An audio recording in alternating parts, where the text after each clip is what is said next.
بسم اللہ الرحمن الرحیم۔ آج کا جو ہمارا سبق ہے وہ اس میں غیر متمکن کی 8 اقسام کے بارے میں ہے، کیونکہ ہم نے پیچھے پڑھا تھا کہ مبنی جو ہے وہ 7 چیزیں ہوتی ہیں، ان میں سے ایک ہے اس میں غیر متمکن، اپنی 8 قسموں سمیت مبنی ہوتا ہے۔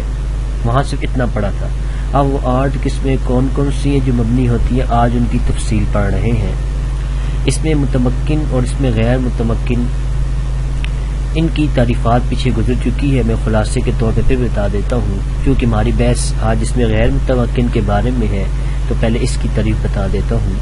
اس میں غیر متمکن وہ ہے جو مبنی الاصل کی تینوں قسموں میں سے کسی ایک کے ساتھ مشابہت رکھتا ہو، کیونکہ مبنی الاصل 3 چیزیں آپ نے پڑھی نا، امر، فعل ماضی، تمام حروف، یہ 3۔ اب ان میں سے کسی ایک کے ساتھ بھی کوئی مشابہت رکھتا ہو، اس کو اس میں غیر متمکن کہتے ہیں۔ غیر متمکن کا معنی ہوتا ہے جگہ نہ دینے والا، اور اس میں غیر متمکن چونکہ مبنی ہونے کی وجہ سے اعراب کو جگہ نہیں دیتا، اس لیے اس کو غیر متمکن کہتے ہیں۔ اس کی 8 قسمیں ہیں۔ اس کے مقابلے میں آتی ہے اس میں متمکن، جس کی 16 قسمیں ہیں، جو ہم آگے پڑھیں گے۔ وہ اس کی الٹ ہے کہ جو مبنی الاصل کی 3 اقسام میں سے کسی ایک کے ساتھ بھی مشابہت نہ رکھتا ہو۔ آپ نے مبنی الاصل 3 چیزیں پڑھی، فعل ماضی، امر، تمام حروف، ان میں سے کسی ایک کے ساتھ مشابہت رکھے تو غیر متمکن، اور ان میں سے کسی ایک کے ساتھ مشابہت نہ رکھے تو وہ ہوتا ہے اس میں متمکن۔ اور اس میں متمکن کا معنی ہوتا ہے جگہ دینے والا۔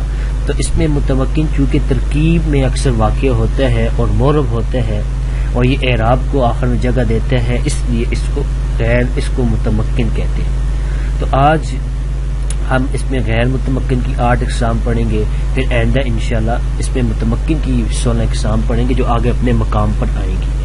تو آج سب سے پہلی اس میں غیر متمکن کی قسم ہے جو کہ مبنی ہے، وہ ہے ضمائر۔ اور ضمائر جو سی ہے وہ مصنف نے ساری لکھ کے دی ہوئی ہیں۔ تو مضمرات کہتے ہیں، ضمیر کی جمع ہے، اس کا معنی ہوتا ہے پوشیدہ ہونا۔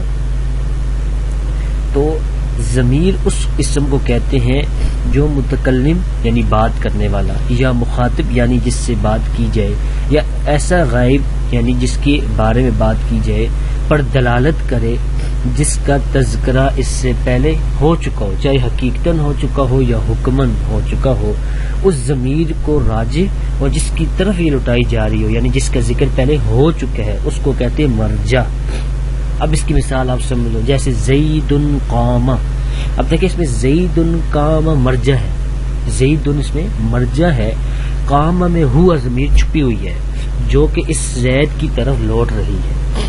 اب آپ کو سمجھ آ گئی ہوگی، زید قام، زید یہ مرجع ہے، قام کے اندر جو ضمیر ہوا چھپی ہوئی ہے وہ لوٹ رہی ہے زید کی طرف، تو زید وہ ضمیر جو سی ہے وہ راجع ہو جائے گی۔ اس کو ضمیر کہتے ہیں کہ جو متکلم، مخاطب یا غائب پر دلالت کرے جس کا تذکرہ پہلے ہو چکا ہو۔ ضمیر خود راجع ہو جاتی ہے، وہ جس کا تذکرہ پہلے ہو چکا ہو وہ مرجع ہو جاتا ہے۔ اب ضمیر کی اولاً 3 قسمیں آگے آئیں گی، وہ میں بتاؤں گا۔ تو سب سے پہلے یہ دیکھ لیں، اول مضمرات، جیسے آنا۔ آنا کا مطلب ہوتا ہے میں ایک مرد، میں ایک عورت، یعنی واحد متکلم۔ اس کی ضربت، میں نے مارا۔ اب یہ آنا یہ اس ضربت میں چھپا ہوا ہے، یہ جو آنا ہے میں ایک مرد یا میں ایک عورت، یہ چھپا ہوا ہے ضربت کے اندر۔ تو یہ ضربت کے اندر یہ جو آنا ہے اس کو کہتے ہیں ضمیر۔ اور یا خاص مجھ ایک مرد یا مجھ ایک عورت۔ اب ضربنی اور ضربنی یہ بھی اس کے ساتھ بھی ضمیر جڑی ہوئی ہے۔ مجھ ایک مرد یا اس عورت کو اس نے مارا، اور لی مجھ ایک مرد یا عورت کے لیے، یہ کل 70 ضمیریں بن جائیں گی۔ ابھی آگے گنتی کریں گے ہم، تو آپ اتنا سمجھ لیں پہلے کہ ضمیریں 3 قسم پہ ہیں، ایک ہے مرفوع، دوسری ہے منصوب، اور تیسری ہے مجرور۔ نمبر 1 مرفوع، نمبر 2 منصوب، نمبر 3 مجرور۔ پھر مرفوع کی بھی آگے 2 قسمیں ہیں، ایک ہے متصل اور منفصل۔ پھر منصوب کی بھی دو قسمیں ہیں، متصل اور منفصل.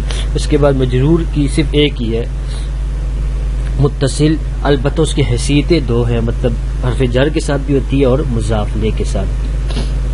اب دیکھیں مرفوع کا معنی ہے جو اپنے عامل یعنی فعل کے ساتھ ملی ہوئی ہو، اس سے علیحدہ نہ ہو. یہ والی جو ضمیریں ہیں نا، یہ والی مرفوع جو آج ہم پڑھے ہیں، یہ ہمیشہ فاعل بنتی ہیں. یہ والی جو ضمیریں ہیں جو اس کے ساتھ جڑی ہیں، اگر فعل کے ساتھ آئیں تو فاعل، اگر شروع میں آئیں اس طرح کی جو آگے آئیں گی ضمیریں، تو یہ والی جو ضمیریں ہوتی ہیں یہ بنتی ہے فاعل جو متصل ہوتی ہے یعنی فعل کے ساتھ ملی ہوئی. جیسے ضربت، یہ فعل. اب اس کے اندر ہم کہتے ہیں ترکیب میں ضمیر اس کا فاعل. اب دیکھیں ہم نے ضمیر فاعل بنائی ہے، تو یہ 14 ضمیریں، ضربت، ضربنا، ضربت، ضربتما، ضربتم، ضربتی، ضربتما، ضربتن، ضرب، ضربا، ضربو، ضربت، ضربتا، ضربنا. تو یہ 14 مرفوع متصل کی ضمیریں ہیں اور یہ ضمیریں ساری فاعل بنتی ہیں. یہ آپ یاد رکھ لینا کہ یہ والی جو متصل مرفوع کی ضمیریں ہیں یہ فاعل. منفصل 14 ضمیریں مرفوع منفصل کی ہیں. منفصل کا معنی ہوتا ہے جدا ہونا، جو اپنے فعل سے جدا ہو جائے. جیسے آنا، اب پہلے آنا ضربت میں چھپا ہوا تھا پچھلی ضمیروں میں، لیکن اب علیحدہ ہو گیا، تو اس کو کہتے ہیں مرفوع. یہ ترکیب میں مبتدا بنتی ہیں، شروع میں اکثر آتی ہیں یہ، تو یہ مبتدا بنتی ہیں. جیسے آنا، انتا، اور اسی طرح یہ کبھی کبھی فاعل بھی بن جاتی ہے اور خبر بھی بنتی ہے، لیکن زیادہ تر یہ مبتدا بنتی ہے اور فاعل اور خبر بھی بن جاتی ہے کبھی کبھی. تو دیکھیں آنا، نحن، انت، انتما، انتم، انتی، انتن، ہوا، ہما، ہم، ہیا، ہما، ہن. 14 ضمیریں یہ ہو گئی. 14 ضمیریں ہیں منصوب متصل. اب پچھلی جو 2 ضمیریں تھیں ان کا تعلق تھا فاعل خبر مبتدا کے ساتھ. اگلی جو 14 ضمیریں ہیں ان کا تعلق ہوگا مفعول بہ کے ساتھ، جتنے بھی مفعولات ہیں. اب اس میں سے بھی 2 ہیں، میں نے بتایا تھا متصل اور منفصل. منصوب متصل اس کو کہتے ہیں جو اپنے عامل کے ساتھ جڑی ہوئی ہو، یعنی اس سے الگ نہ ہو. جیسے مرفوع متصل آپ نے پڑھا ہے، اور یہ ترکیب میں پھر مفعول بہ واقع ہوتی ہے. اب دیکھیں جیسے ضربنی، یہ صرف فعل کے ساتھ نہیں ملی ہوتی، یہ اسم کے ساتھ بھی ہوتی ہے. جیسے آپ نے پڑھا ہوگا نا اننی، اس طرح آپ پڑھتے ہوتے ہیں انکا، انی. یہ انکا میں جو کاف ضمیر ہے، اس طرح انی میں جو اس کو کہتے ہیں ضمیر ہے، یہ ساری کی ساری یہ متصل ضمیریں ہیں. تو یہ مفعول بہ بھی واقع ہوتی ہے، اور بعض اوقات جب ان پہ داخل ہو جائیں تو اس کا اسم بن جاتی ہے. تو انی اور انکا میں یہ ضمیر ان کا اسم ہے، لیکن اگر فعل کے ساتھ آئے تو پھر یہ مفعول بہ واقع ہوتی ہے.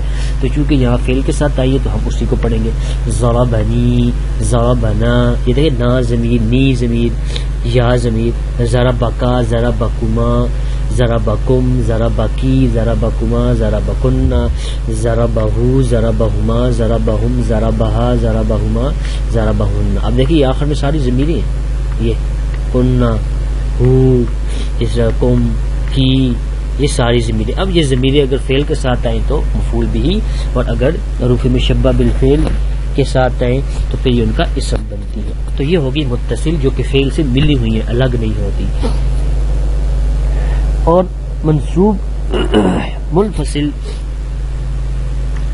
ایا، ایانا. اب پہلے وہ یہ ضمیریں اس کے اندر چھپی تھی ایا، لیکن اب یہ الگ ہو گئی ہیں، ان کو کہتے ہیں منصوب. یہ ہمیشہ شروع میں آتی ہیں اکثر، اور یہ بنتی ہے مفعول بہ مقدم. جیسے ایاک نعبد و ایاک نستعین. اب دیکھیں ایاک نعبد میں نعبد فعل ہے، اب ایاک کو نعبد کے بعد آنا چاہیے تھا لیکن شروع میں آیا ہے، اس وجہ سے یہ مفعول بہ مقدم بنے گا. تو یہ ساری ضمیریں اکثر شروع میں آتی ہیں. میں آگے مثال دوں گا تو آپ مزید سمجھ جائیں گے. یہ بھی 14 ہوگی. 14 آ گئی ہے ضمیر مجرور متصل. اب متصل کا مطلب تو آپ کو پتہ ہے ملی ہوئی ہو. اب یہ جو ضمیر مجرور متصل ہے، یا تو یہ مضاف کے ساتھ جڑی ہوئی ہوتی ہیں، جیسے غلام، غلامی، غلامی میں یا ضمیر، یا پھر حرف جر کے ساتھ، یہاں جیسے حرف جر کے ساتھ لام حرف جر ہے اس کے ساتھ یہ یا ضمیر جڑی ہوئی ہے. اور اسی طرح مضاف الیہ کے ساتھ بھی، جیسے غلامی، اس کے ساتھ بھی جڑی ہوئی ہے. تو اس میں آپ یہ سمجھ لیں کہ 2 چیزیں مجرور متصل کے اندر. ایک چیز تو یہ ہے کہ یہ ضمیروں کی شروع میں لام یعنی حرف جر داخل ہوتا ہے سب کے اوپر، اور دوسرا یہ کہ یہ مضاف الیہ بھی ضمیریں ہوتی ہیں. حرف جر کی مثال تو یہ پوری 14 ضمیریں آپ دیکھ لیں، لی، لنا، لکما آگے آئیں گی. اور مضاف الیہ کی مثال جیسے غلامی، یہ یا جس طرح دیکھیں لام کے ساتھ ہے، اس طرح غلام مضاف یا ضمیر غلامی، اس طرح غلامنا، یہ دیکھیں نا ضمیر مضاف لے کے ساتھ بھی ہے، غلامکا اس کے ساتھ بھی ہے. تو گویا کہ اس کی دو حیثیتیں ہیں، ایک حیثیت تو یہ کہ یہ حرف جر کے ساتھ بھی آتی ہے اور مضاف لے بھی. اب یہ بھی 14 ضمیر لی، لنا، لکما، لکم، لکی، لکما، لکن، لہو، لہما، لہم، لہا، لہما، لہن. تو یہ 14 اگر کرتے جائیں تو تقریباً 70 ضمیریں بن جاتی ہیں.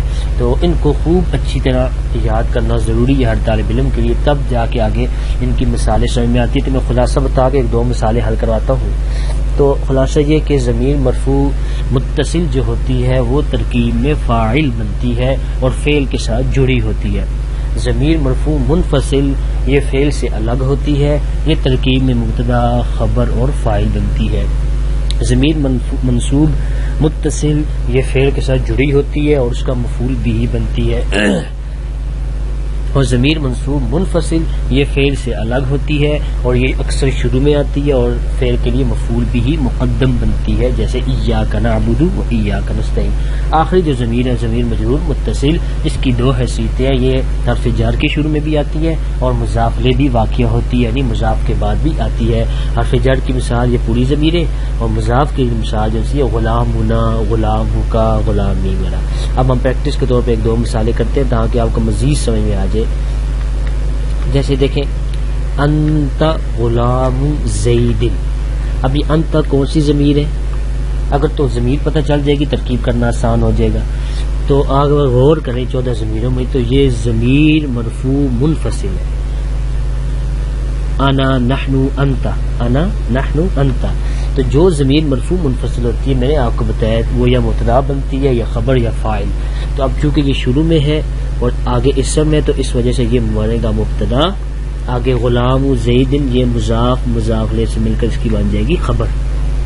اسی طرح دیکھیں انتم جاہلون. انتم ضمیر مرفوع منفصل ہے تو اب یہ شروع میں آیا ہے، اسم بھی داخل ہے تو اس وجہ سے یہ بھی بن جائے گا مبتدا، جاہلون خبر. آگے دیکھیں ضربک زید. اب دیکھیں یہ کاف ضمیر کون سی ہے؟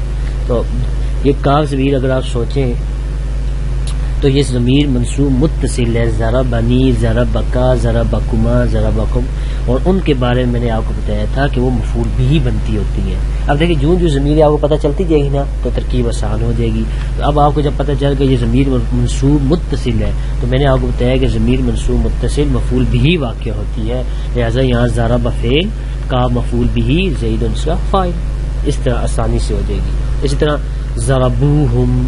اب دیکھو ہم ضمیر کون سی ہے؟ اب اگر آپ سوچیں تو یہ ضمیر منصوب متصل ہے اور جو ضمیر منصوب متصل ہوتی ہے اس کے بارے میں نے آپ کو بتایا تھا کہ وہ مفعول بھی بنتی ہے. تو دیکھیں ضربو فعل، ضمیر فاعل، ہم مفعول بھی. اب یا کی ایک مثال کر لیتے ہیں، دیکھتے ہیں یا والی کوئی مل جائے. یہ دیکھیں یا ضربت، ضربتا. اب دیکھیں یہ شروع میں نے کہا نا اکثر ضمیریں شروع میں آتی ہے، ضمیر منصوب منفصل، لہٰذا یہ مفعول بھی مقدم اور یہ فعل فاعل سے مل کر جملہ فعلیہ خبریہ ہو جائے گا. اسی طرح دیکھیں ایاکم مفعول بھی مقدم اور ادعو فعل ہے تو اس کے شروع میں. تو یہ جتنی آپ پریکٹس کرتے جائیں گے انشاءاللہ مزید آپ کو سمجھ میں آ جائے گی.